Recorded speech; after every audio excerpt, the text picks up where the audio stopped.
La logique n'est pas de se demander si on peut faire converger business et impact, c'est de se dire que sans impact, il n'y aura plus de business.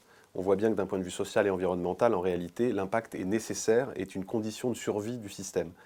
Chez Danone, on a plusieurs exemples qui montrent que l'impact et le business sont plus que compatibles. Le premier exemple, c'est en matière d'impact sur la santé.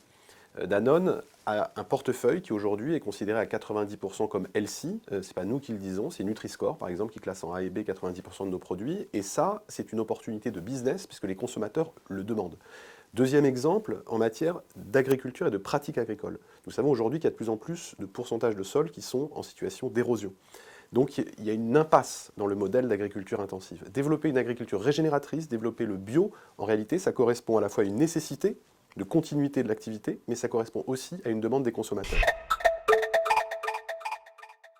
Il y a un exemple qui permet de montrer qu'on conjugue très facilement impact social et environnemental d'un côté et business de l'autre. C'est Bicorp. Danone est la première entreprise multinationale à être entrée dans cette logique de certification. 45% de l'entreprise est certifiée Bicorp, donc des business units, des filiales. Et en 2025, 100% de l'entreprise sera certifiée Bicorp. Et de plus en plus, les consommateurs attendent des entreprises qu'elles aient un impact positif. Et Bicorp, c'est la certification qui permet d'en attester.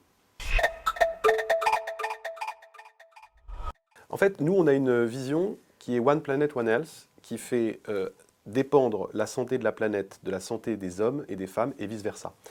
Et c'est un vrai business model en réalité. Je vous donne un exemple, nous sommes devenus le leader mondial des produits de dairy végétal avec l'acquisition de White Wave, donc toute une série de filiales dans ce domaine. Et nous l'avons fait parce que nous considérons que c'est un impact positif sur l'environnement, mais aussi évidemment parce que ça correspond aux souhaits et aux évolutions de consommation de nos clients qui sont de plus en plus flexitariens. Donc on a à la fois un modèle évidemment qui prend en compte l'impact social et environnemental, mais aussi évidemment qui suit les demandes des consommateurs, parce que ce sont eux, en réalité, avec les salariés, mais eux principalement, les clients, qui font que demain, l'impact social et environnemental ne sera plus une option.